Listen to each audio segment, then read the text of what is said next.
And now Sunup's Austin Moore introduces us to a family who is turning to the farmers market for extra income.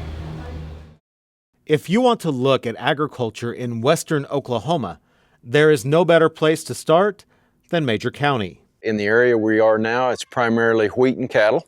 In other areas to the north, we have a significant amount of irrigation, so we have corn, soybeans, some peanuts.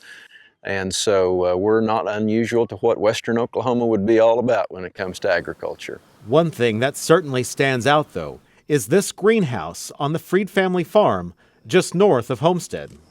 They've just got so much more color and smell to them. You can tell when tomatoes are happy, they've got a nice tomatoey smell to them.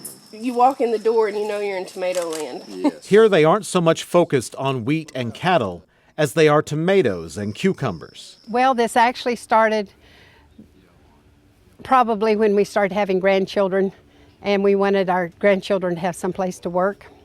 And so we have grandchildren from 14 to 4, and they worked last year, and they really enjoyed it. It was fun, and they learned good work habits, and they make change and count the change back and things like that we thought was a good opportunity for the kids.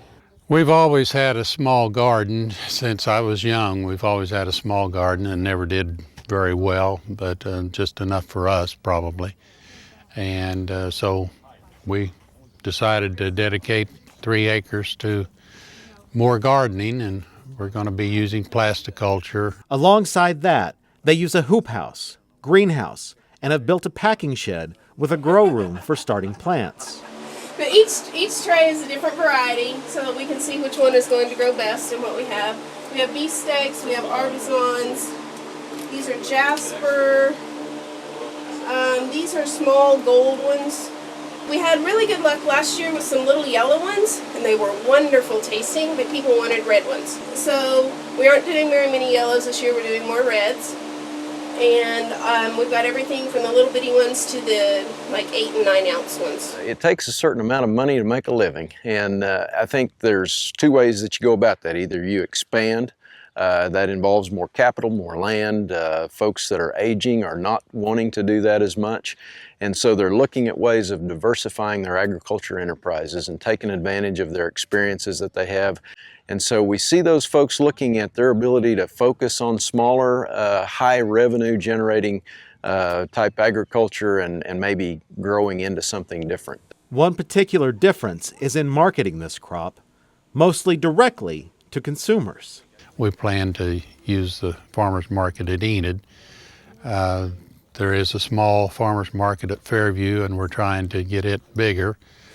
We have used O'Keene a little bit with the farmers market and also taken stuff to the grocery store there. Through this, we've met a number of other people that have the interest that probably could do it for the added income. The Freeds were and continue to be engaged in more traditional agricultural practices, but this added element has presented unexpected benefits. I don't know that it's easier work, but it's more hands-on work, and you can work early in the morning and then go back out in the evenings and not doing so much during the heat of the day. Quite frankly, it's very labor intensive, but I think it's work that people enjoy doing. I think it's manageable work. In this case, it will become indoors to a certain degree, so it eliminates some of the weather issues that folks can have problems with. But I think the manageability of it is attractive to folks. And then also, I think the opportunity to have an existing income throughout the year when managed properly, I think with hoop houses and tunnel gardening and that sort of thing, that income can be expanded throughout the year, and that's attractive with regards to cash flow. This has been a good outlet for me because I enjoy going and learning and doing, meeting people. And so when I retired from my professional job, then I turned into a farmer. Certainly not the most relaxing retirement plan, but just maybe the most rewarding. For Sunup, I'm Austin Moore.